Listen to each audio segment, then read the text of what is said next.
la première chose, c'est pourquoi je fais ce livre. Ce livre, en fait, représente une réflexion très ancienne qui remonte au moins à la chute du mur de Berlin. Et le cœur du livre provient de constats que, année après année, dans les perspectives que j'ai écrites pour Ramsès, il y a une très grande continuité de ma pensée.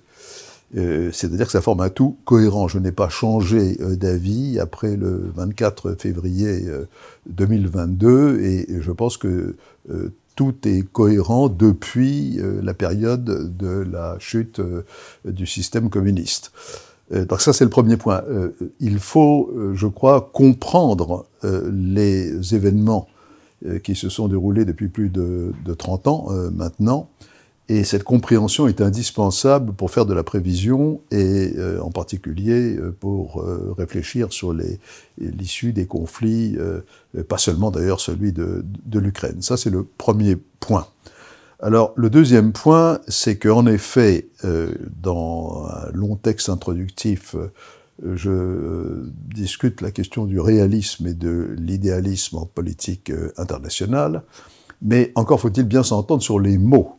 Le réalisme, ça n'est pas la réelle politique. Quand on parle de réelle politique, souvent c'est l'idée des purs rapports de force, du cynisme absolu, etc. C'est absolument pas ça que j'appelle le réalisme. Pour moi, le réalisme, ça consiste à voir la réalité telle qu'elle est et à faire de la prévision. C'est-à-dire que dans la vie des nations, comme dans la vie des entreprises et comme dans la vie des individus tout court, on peut faire tout ce qu'on veut. Mais il faut réfléchir aux conséquences de ce qu'on fait. Et il faut réfléchir aux conséquences de ce qu'on fait en essayant de prendre en compte tous les facteurs qu'on peut identifier. C'est ça le réalisme. Le réalisme, c'est la réflexion sur, en l'occurrence, les relations internationales, ou certains aspects des relations internationales, en essayant de bien appréhender la situation telle qu'elle est, la comprendre, et en essayant de prévoir les conséquences des actions que l'on entreprend, en fonction d'ailleurs aussi des actions des autres individus, ou entreprises, ou nations, ce que l'on appelle unité active, plus généralement engagée dans ces actions. C'est ça. L'idéalisme, c'est l'approche en fait idéologique, c'est-à-dire qu'on part d'idées toutes faites et on agit en fonction de ces idées, qui peuvent être très respectables d'ailleurs, mais simplement qui ne correspondent pas à des réalités, et par conséquent avec le risque que l'on arrive à des conséquences totalement différentes de celles qu'on espérait quand on s'est lancé dans l'action. Vous voyez, c'est ça véritablement le point de départ. Donc il ne faut pas opposer le réalisme comme étant le mal, le cynisme et l'idéalisme comme étant le bon. Quant aux valeurs, la question des valeurs, moi je pose des questions à toutes celles et tous ceux qui nous écoutent. Moi je crois personnellement, parce que je suis occidental, que je suis français, parce que je connais, j'espère, l'histoire de France, je connais la littérature française, etc. Mais si vous parlez de valeurs universelles, par exemple à l'actuel Premier ministre indien, pour prendre ce simple exemple, il était à un voyage d'État il n'y a pas si longtemps que ça en France, et il avait commencé par faire une déclaration pour se référer à la civilisation universelle que représentait son pays. Et ça ne correspond pas exactement à l'idée de ce que nous appelons valeurs universelles, voyez-vous. Donc je crois que les valeurs, et je terminerai la vaste question que vous m'avez posée par une réponse aussi un petit peu longue, mais j'espère qu'on m'aura suivi aussi jusqu'ici. Pour moi, il y a deux aspects sur cette question des valeurs. Le premier, c'est que si nous avons des valeurs, si vous avez des valeurs à défendre, si moi j'ai des valeurs à défendre, si nous avons des valeurs à défendre en tant que collectivité, la France, les valeurs françaises, Eh bien, avant d'aller les exporter chez les autres, commençons par nous montrer nous-mêmes dignes de ces valeurs. Soyons exemplaires, parce que c'est par l'exemple qu'on arrivera à attirer les autres. Et prenons conscience du fait que si nous cherchons à exporter ces valeurs en les prêchant aux autres comme étant celles qu'ils doivent adopter, nous risquerons de recevoir quelques coups en retour, ce qui est d'ailleurs en grande partie la raison de ce qu'on appelle le Sud global. Donc voilà quelques réflexions sur cette question qui est en effet une question fondamentale, mais, et c'est mon dernier point là-dessus, lorsque un pays comme la France ou tout autre pays européen par exemple conçoit une politique étrangère, la question des valeurs fait partie évidemment des facteurs pris en compte dans l'identification des actions possibles et dans le calcul ou le raisonnement sur les actions et les réactions. Simplement, je crois que les valeurs font partie du raisonnement, mais non pas et ne peuvent pas avoir l'exclusivité du raisonnement. Alors je vous disais, en réponse à votre première question, que le réalisme, c'est la recherche d'une compréhension objective des phénomènes et la réflexion sur les conséquences des décisions que l'on prend.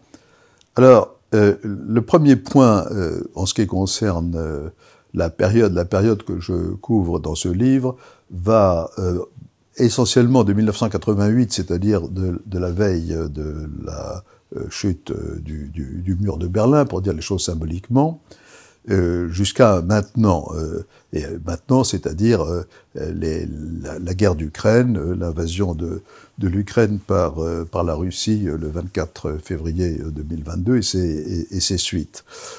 Néanmoins, je fais surtout dans le texte introductif un long flashback sur l'année 1979, qui est une année extraordinairement cruciale et qui se trouve d'ailleurs, pour faire un petit clin d'œil, être l'année de la fondation, du début de l'IFRI. Évidemment, en disant ça, je n'établis aucun rapport de cause à effet entre les deux.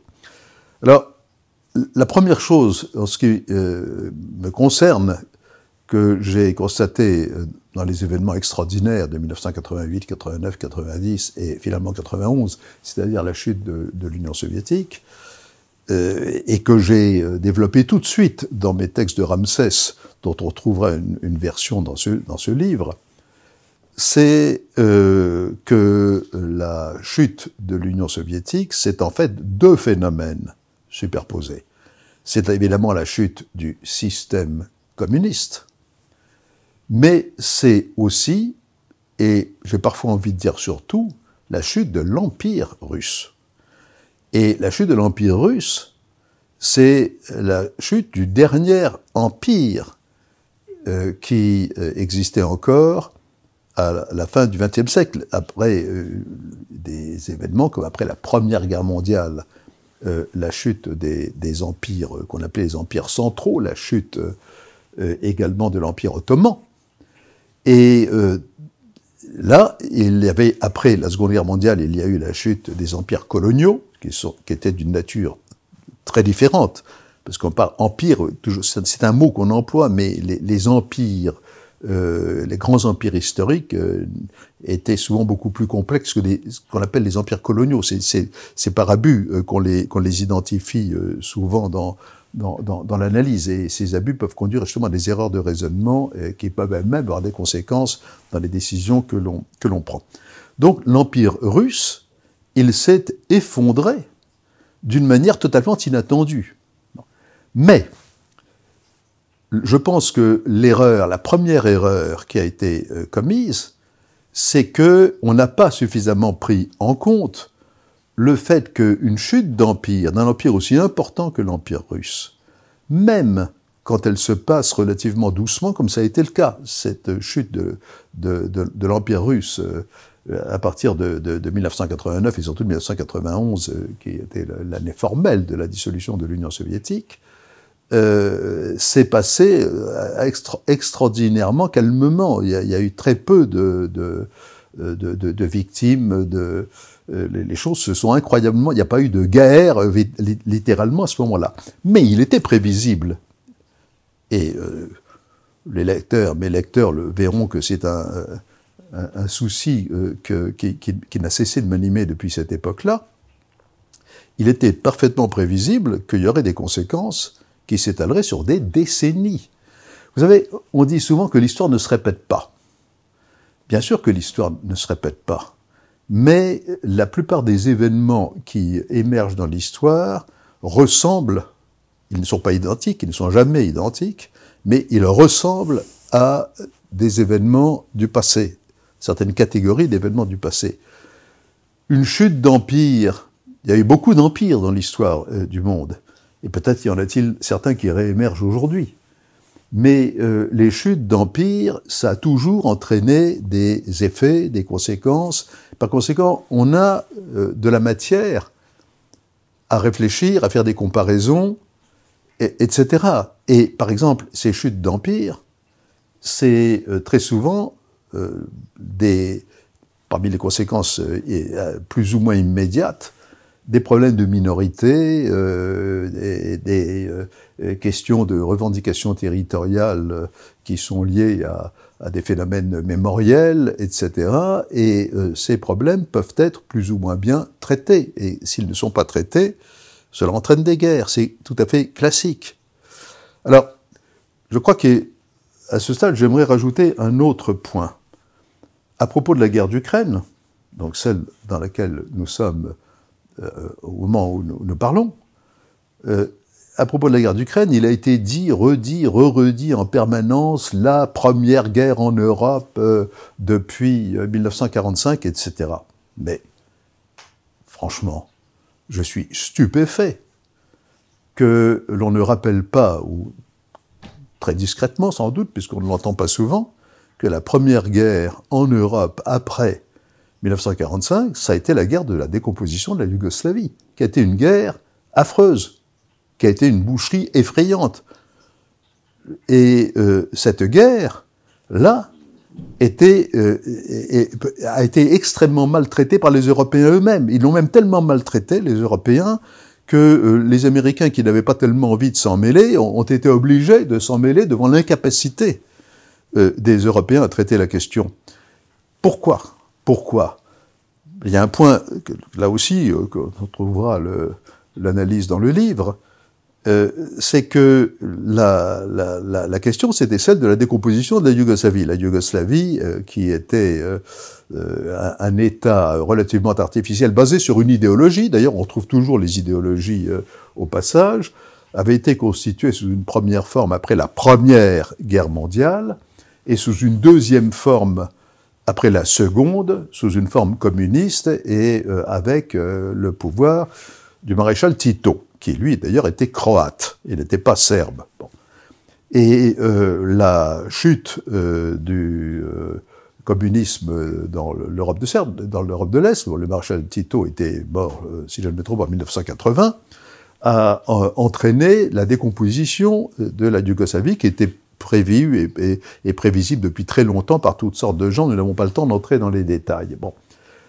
Simplement, ce qui s'est passé, c'est que un pays comme l'Allemagne, et ça c'est extrêmement précis, n'a pas voulu suivre ce qui était la volonté conjointe à l'époque de la France et de la Grande-Bretagne, qui consistait à traiter d'abord les problèmes de minorité qui ne manqueraient pas d'apparaître avant la reconnaissance effective de la Croatie et de la Slovénie, de la Slovénie.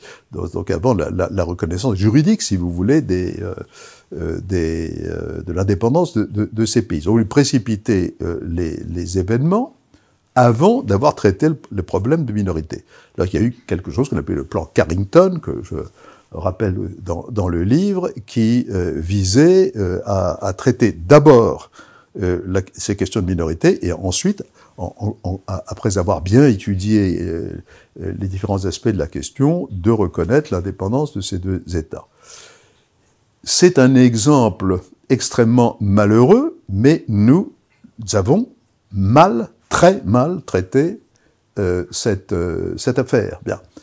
Il se trouve que la chute de l'Union soviétique a été, de ce point de vue-là, dans la chute de l'Empire russe, très mal traitée par les Russes eux-mêmes. Par les Russes eux-mêmes, pour des raisons, parce que ni Gorbatchev, ni après lui, Yeltsin, n'ont même voulu essayer de traiter ces problèmes, parce que ça se passait apparemment gentiment. Simplement, quand on ne traite pas les problèmes quand il le faut, il y a un moment où ça explose après. Et puis ensuite, quand on a commencé à établir sur de nouvelles bases, pensait-on, les relations entre l'Occident, les pays occidentaux et la Fédération de Russie issue de la décomposition de l'Union soviétique, eh bien, ces problèmes-là sont réapparus et ont explosé de toutes parts, et le cœur du problème, qui avait été identifié depuis très longtemps par toutes sortes de gens, était évidemment l'Ukraine. Alors, la première réponse que j'aimerais faire à votre question sur l'Europe, c'est l'importance de la construction européenne. J'appartiens aussi à une génération pour qui la construction européenne était un élément d'abord novateur. Il y a pas beaucoup, vous savez, il n'y a pas beaucoup d'innovation dans le champ des relations internationales, mais c'en était une, parce que l'histoire de l'Europe aussi, c'est des histoires de guerre, c'est des histoires d'empire, de tentatives de constitution, d'empire dit universel, et aucune de ces tentatives n'a réussi par la force. Là, l'idée, c'est de faire une construction par la paix, si vous voulez. C'est ce que j'ai appelé dans un écrit la géopolitique de la paix par opposition à la géopolitique de la guerre. Donc, cette construction européenne, là, ce qu'on appelait la communauté européenne, c'était une innovation tout à fait extraordinaire, et j'appartiens à la génération de ceux qui y ont cru et qui, d'une certaine manière, y croient toujours. Mais les événements sont allés, on va dire, un peu trop vite, et là aussi avec beaucoup trop d'idéologie. Vous savez, pour remettre tout en perspective, c'est un point aussi que je développe largement dans le livre. Toute la période de la fin de l'Union soviétique et du début de notre siècle, si vous voulez, les 20 ans à cheval, avant et après, à cheval sur l'an 2000, sur l'ouverture du millénaire, a été dominée du côté occidental par l'idéologie de Fukuyama, c'est-à-dire l'idéologie que le but commun de la civilisation, c'est-à-dire en fait la civilisation occidentale, c'est démocratie, mal définie d'ailleurs, parce qu'il y a 36 formes de démocratie, plus économie de marché, entraîne, comme dans une réaction chimique, la paix et la prospérité. Ben, ça ne marche malheureusement pas comme ça, les choses sont beaucoup plus difficiles qu'on ne le croit. Mais c'était l'idée, et on a élargi extrêmement vite, beaucoup trop vite, à mon sens. Et ça, je l'ai toujours pensé aussi, ça se trouve très explicité dans le livre. On a élargi beaucoup trop vite ce qu'on appelait la communauté européenne à l'ensemble des pays européens centraux, essentiellement, qui avaient été sous le joug communiste depuis la Seconde Guerre mondiale. Et je pense qu'il était absolument nécessaire que ces pays se rapprochent et intègrent progressivement la construction européenne, mais cela a été fait beaucoup trop vite, et on a introduit donc une énorme hétérogénéité dans le système, et qui a été contrecarrée, je simplifie évidemment l'exposé, mais qui a été contrecarré, qui a voulu être contrecarré dans le fameux traité de Maastricht, de 1992, par la création de la monnaie unique. Vous savez, pour des gens, là aussi, qui ont suivi de près, ce qui est mon cas, la construction de la monnaie unique, de ce qu'on appelle l'euro, cette construction monétaire était d'une ambition absolument extraordinaire. Et le fait qu'il ait réussi jusqu'ici, avec des crises importantes, est absolument extraordinaire. Mais c'est une construction, et c'est cette construction de l'euro, je crois, qui a sauvé la communauté quand elle est devenue Union européenne. Mais, et c'est ça que je veux dire extrêmement fortement, fermement à ceux qui nous écoutent, c'est que cette construction est fragile, parce que pour que l'euro, d'ailleurs beaucoup d'économistes, en particulier américains, qui avaient dit tout de suite que cette construction ne tiendrait pas, il l'avait dit sur la base de raisonnements économiques qui étaient tout à fait juste, simplement ce qu'il avait sous-estimé, c'était la force politique qu'il y avait derrière. Le risque aujourd'hui, c'est que dans une Europe de plus en plus diluée, de plus en plus hétérogène, les disciplines fondamentales qui permettent à une construction comme l'euro de subsister, ces disciplines sont de moins en moins respectées. Et donc, la construction de l'euro est en danger. Elle est en danger. Et je dois dire d'ailleurs que la France y participe à ce danger, et qu'il n'est pas certain du tout que à chaque fois qu'il y aura un pays en difficulté, comme le fut la Grèce il y a quelques années, la machine globale permettra de résoudre pacifiquement la question, ou tout au moins paisiblement la question. C'est un exemple. C'est un exemple. Et là, si vous voulez, avec la guerre d'Ukraine, nous sommes repartis dans de nouveaux engagements d'élargissement avec l'Ukraine, mais à partir du moment où on dit qu'on veut prendre l'Ukraine, comment voulez-vous refuser de prendre aussi les Balkans dans leur ensemble? Et donc on ne sait absolument pas, en réalité, où cette construction européenne va.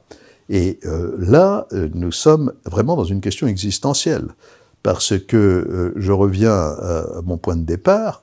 On peut faire tout ce qu'on veut dans la vie, prendre des décisions de toute nature, à condition d'avoir réfléchi de manière très approfondie aux conséquences de ces décisions. Et je reviens à ma définition du réalisme.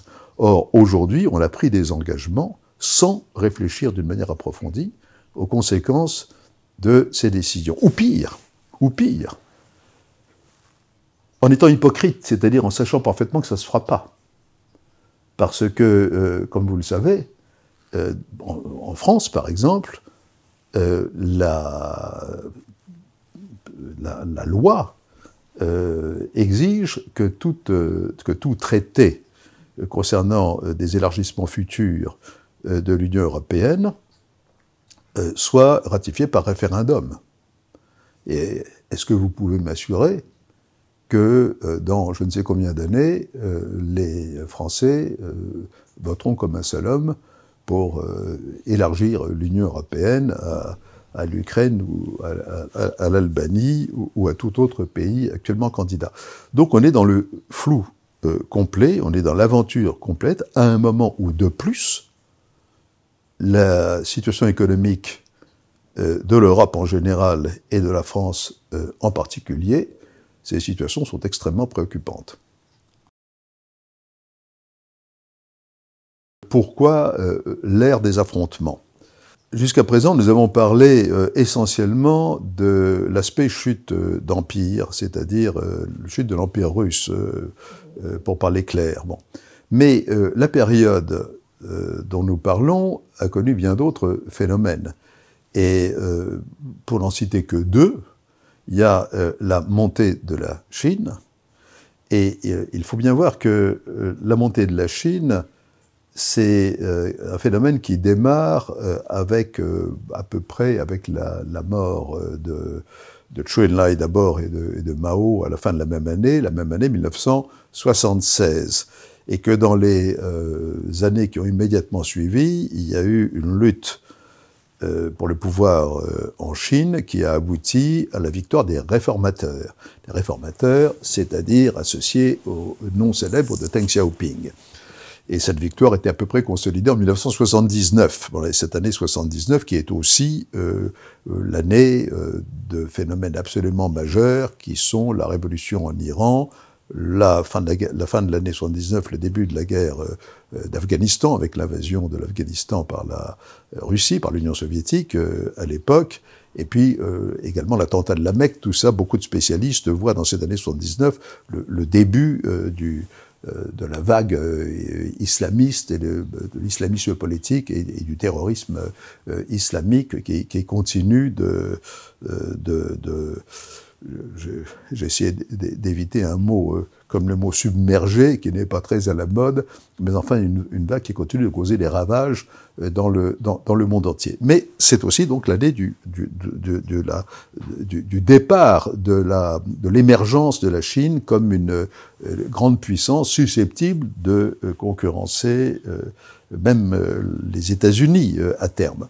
Simplement, dans une première phase, les Chinois ont fait des yeux doux aux Occidentaux, particulièrement aux Américains. La Chine est rentrée dans l'Organisation mondiale du commerce, etc., etc. Mais à partir du moment où la Chine a réussi son décollage, un peu comme le Japon l'avait fait à la fin du XIXe siècle, avec la fameuse réforme Meiji, eh bien, à partir de ce moment-là, les avantages que les Occidentaux voyaient dans la production beaucoup moins chère, beaucoup moins coûteuse, avec le travail à très bon marché d'une Chine ascendante, et également des débouchés, les marchés qui s'ouvraient, etc. Tout ça qui paraissait comme extrêmement agréable pour tout le monde, si l'on peut dire, eh bien, à ce moment-là, le regard a commencé à changer, et on est passé à l'ère des affrontements. Et le moment où affrontements, pour l'instant, commerciaux, pour l'instant, économiques. Mais pas seulement tout de même, parce que si vous voyez la question de Taïwan, qui est d'ailleurs ouverte depuis la victoire de Mao Tse-tung en 1949 en Chine, vous voyez que cette dimension de conflit, et éventuellement de guerre, au sens classique du terme, a pris de plus en plus d'importance. Et puis, en ce qui concerne les rapports avec la Russie, pour revenir à la Russie, après les années 90, qui ont été des années d'écroulement complet, la Russie est partie dans toutes les directions, mais à la fin, dans les années 90, quiconque a suivi de près cette période sait que la population russe en avait assez de la décomposition générale et aspirait à un homme fort. Et cet homme fort, évidemment, qui était un illustre inconnu au moment où il est arrivé, sauf de quelques spécialistes, il s'appelle toujours Vladimir Poutine. Bon. Et quand on regarde les choses de près, on s'aperçoit que la fin des approches, on va dire, amicales entre les Occidentaux et la Russie, on peut le dater plus ou moins autour de 2005. Et les choses ont cessé de se dégrader depuis.